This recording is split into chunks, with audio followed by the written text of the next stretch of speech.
Hello, hope this message finds you well. I wanted to reflect on a story today that a very large bug just landed on my hand right then. I wanted to reflect on a story that I haven't thought about in a while, but it's been coming up for me recently. And it's something that happened a fair amount of time ago at this point, a number of years ago. And I want to title this video my Redpill experience because it has a lot to do with that philosophy, and I'll get into what that means, at least what it means to me. So I was a few years out of college, and there was this woman I met at a house where I was living, and I had met her before, but for whatever reason, this one night there was very, palpable attraction between us, and we exchanged numbers, and we set up a date, and I went over to her house and we drank some wine and we kissed a lot. It was a really exciting date for me. And then we were apart for a long time, like maybe 3 weeks. After just this one date, I went on a vacation with my family. And during that time, I became very anxious about the whole thing and trying to text this woman constantly to, remain in connection. And I think basically scared her off. And when I got back into town, she's like, let's just be friends. And I was really hurt by that. And I think specifically my ego was wounded by that, why can't she see that I'm so great? What's wrong with her? I'm going to prove to her that she's made a mistake in telling me she doesn't want to date me. And I think I may have told this story actually in my video about magic, where I talked about, negative magic, individualistic manifestation, where we're trying to affect outcomes for our own gain, especially in ways that involve other people, manipulating other people. But in order to make this woman like me, or from my perspective at the time, make her realize, the error of her ways, I started getting into what I think of as Redpill philosophy. And what that means to me is that there are static differences between the genders, which in this philosophy are biological male and female, and that, essentially the man is supposed to dominate and be the primary income earner, strong, brave, and the woman is supposed to be, submissive and take care of the children and so on and so forth. And this philosophy states that we have problems in our modern society because we've forgotten these static roles. And we're trying to make ourselves into something we're not. We're trying to fight against nature. And even more specifically, I started exploring ways to use psychology to engineer desire in the other person. So there's an author named Robert Greene. He wrote, I actually learned it's the most popular book for prison inmates, which is called The 48 Laws of Power. And it's very much about how do you master an environment, get other people to, do your bidding, make yourself a leader. And he wrote a book, which my friend had, about using the same kind of technique in the realm of love. And it has to do with diagnosing the woman, though I think in his framework it could be, you know, any type of person that you're pursuing. But diagnosing them as a particular personality archetype, which then corresponds with a different archetype, which is the one you must embody in order to attract that person.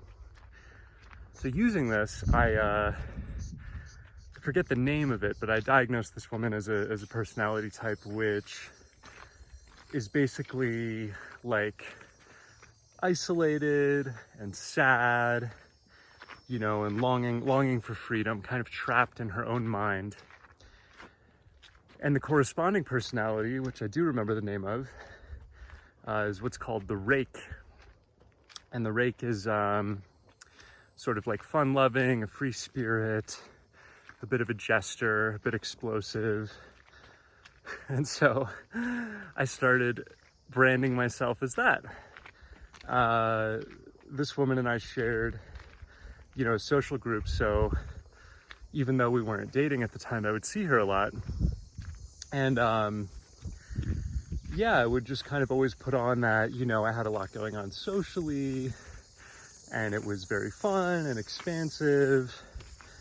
I did another common, you know, Redpill thing, which is I ignored her, acted like it wasn't a big deal to me that we weren't dating anymore, even though it was a very big deal to me, as demonstrated by the fact that I was doing all this mental acrobatics to try to actualize a different outcome, you know? Yeah, and so I was very consciously putting on this show, putting on this persona. I was also trying to model myself as strong and as what I perceived to be traditionally manly. And eventually it worked. That's the strange part of this story. And I could feel this woman's kind of re-emerging invitation for me to ask her out. And I did. And we dated for several months. Several months because my persona, which I had cultivated, kind of exploded. And unfortunately, I was not mature enough to see that that was my doing rather than hers. And I think I really resented her and kind of blamed her for what had happened, you know? Like, she shouldn't have rejected me, or this would never have happened. Well, it's completely her right to like whomever she wants. And it was my choice to, you know, take it personally and try to quote unquote prove her wrong, which, as I said earlier, is just an ego thing. Has nothing to do with her. So yeah, it fizzled and was kind of a nasty ending, I think, for both of us. But the real point for me years later is that this happened because I was trying to pretend I'm someone I'm not, you know? The rake, the fun-loving, expansive, explosive, jester-like figure, well, that's a part of me.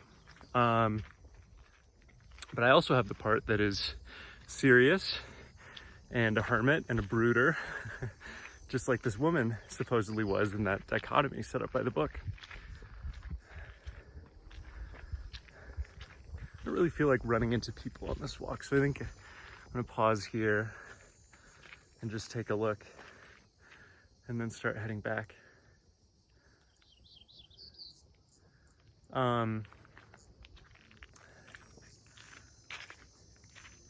Yeah, so I also have the part of me which is as she was described, as she was diagnosed in the framework of this book. I do have the parts of me that are strong, brave,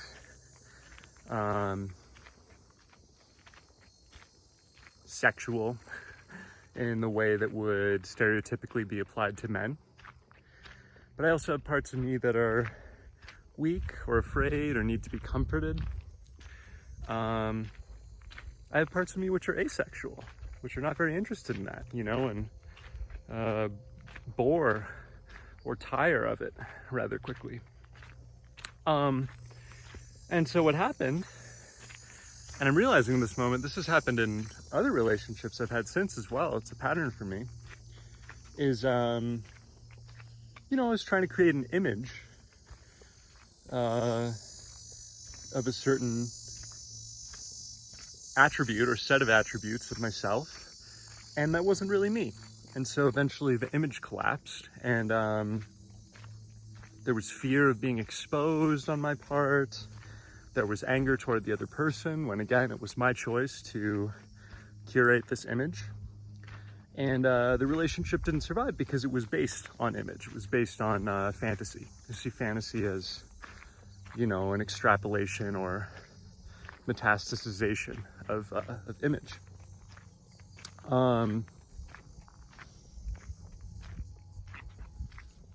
So all of that was my red pill experience. And I have a few takeaways from it. One is, as I've already suggested, this is immediately derived from my experience and the outcome.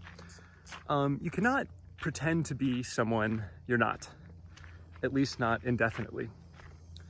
Eventually the truth will out. Comes to me a parallel I've been thinking of recently is public figures, celebrities, spiritual teachers, even presidents, and things that happen to so many of them immediately when they seem to strike it big. So you can look at Bill Clinton and his sex scandal. Numerous spiritual teachers who've had parallel sex scandals. You can look at Donald Trump's entire presidency.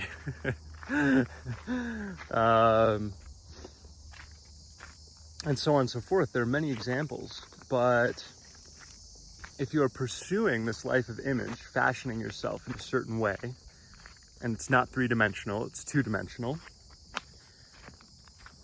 you will not be able to sustain that forever. I just don't think it's within our power as humans. And this is where manifestation meets its limit as well, As I believe I said in my video on magic, manifestation does work. And the story to me proves that. I was very consciously saying to myself, this woman is going to change her mind, she's going to come back to me, and that happened. And I do believe that we send out vibrations when we vocalize these kinds of thoughts that can manipulate our environment and indeed can manipulate other people, manipulate other minds. However, the goal, the object of our manifestation may not be in tune with desires greater than ourselves. What I mean by that is the desires of, hold on one sec.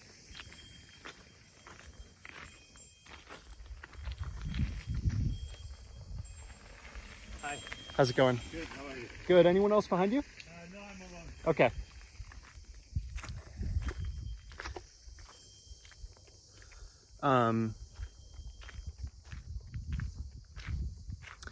Maybe out of tune with the desires of the universe or the desire of God. So what does God, what does the universe want for me? That is what is going to happen in the end, no matter how much I may resist it. And I resist it a lot. In fact, from one perspective, that is the content of my life, is my resisting God's will. And that is the trajectory of my personality, resisting God's will. I'm laughing at myself both because I can see the images from my life that prove that out, as I say it, and because it's a more general statement. I'm really saying philosophically what a personality is resistance of actuality, of reality, which for me is God. But so kind of bringing it back to manifestation, if you say to yourself, you know, I'm going to win the lottery, I'm going to own an expensive car, I'm going to get a remunerative job, etc., etc. I believe that, I know from life experience, you can make those things happen. However, if they are out of integrity with your deeper personality structure, which is a synonym for what is wanted for you, what the universe wants for you,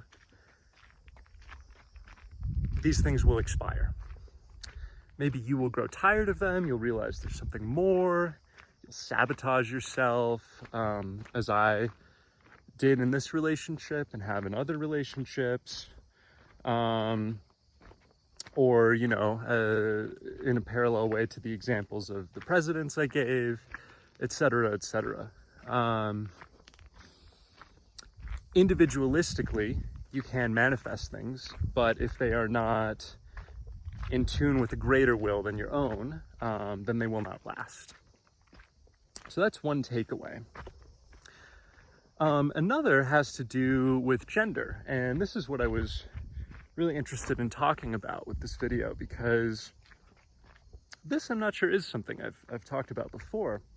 But so red pill philosophy inherently sets up these dichotomies: man, woman, strong, weak, smart, submissive, etc., etc., etc. It's very sexist. And it also puts us in the position of needing to pretend we're something we're not, because each of us, I would argue, ultimately contains all opposites and needs to learn to celebrate all opposites, right? As a healthy person, I can know that there are times I need help rather than to be the helper, and I can accept that. And I can even be an agent within that by asking for help, which gets into a bit of paradox. And I think what's really interesting is to begin to break down these dichotomies and realize that underneath each of them, there is a deeper value that I would argue is instrumental for all persons. And I believe this is part of what we, as a civilization, as a species, are going through with the deconstruction of gender that has been taking place for several generations now. So with transgenderism, with the queer movement in general and its proliferation of labels, we are realizing I don't need to be strong all the time. In fact, I can't be strong all the time. I don't need to be weak or submissive or demure all the time. In fact, I can't be, because that's not authentic to my personality, to my deeper being. And we're realizing that for any person, there are objective values that demarcate a moral or an ethical or an upright or an evolved person. So another one might be, you know, intelligence.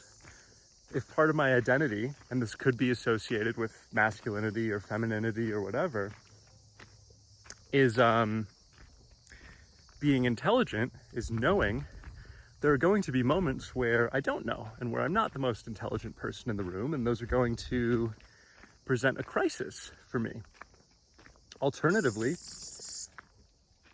and I saw examples of this in my 8th grade classes this last semester, there are people whose primary identity is, you know, I'm not intelligent, I'm a clown, I don't know what's going on. Then there are moments where they have the right answer, and it shocks even them. And so, again, just giving an example, underneath these two artificial poles of intelligence or lack thereof, there might be a deeper value,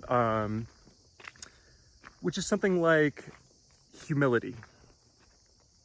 Because even a person who does know some things can recognize that they don't know others and can be honest about that. Or honesty could be another word for this deeper value. And so I guess what I'm saying is, through the artificiality of something like Redpill philosophy, and I do think for me in my life it was useful to explore this at least once, through the artificiality of something like that, we can begin ourselves to break apart these binaries, these dichotomies, and that it's only through that dissolution that we encounter the deeper values, which are objective for any being, which helps us to let go of needing to live from these false roles, these false identities, which, as I've said throughout this video, actually won't endure for us anyway. It's a doomed project anyway.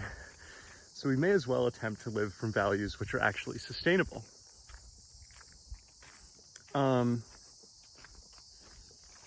Yeah, that's really all I wanted to share in this video. As a last kind of resource, I just wanted to bring up Abraham Maslow's, so Maslow is known for the hierarchy of needs, but in his later years, he became really fascinated by characteristics of commonalities among so-called self-actualized people, highly evolved people. And something he enumerated was what he called the B values. And those were values that these people explored indefinitely because they recognized life as a process and that they would never reach any sort of static end. So examples of these values were truth, justice, honor, things like that. And I guess that's what I'm saying as well. Through the dissolution of, the evaporation of a construct like gender, we begin to encounter these deeper values. And we have the strength now to endlessly pursue them without the need to superficially fix ourselves at any point, and say, I'm strong, I'm a man, I'm submissive, I'm a woman, etc. We recognize that as just so silly. And so the roles disappear and deeper being can emerge. So thank you for listening to this talk. I hope you have a wonderful rest of your day. Bye-bye.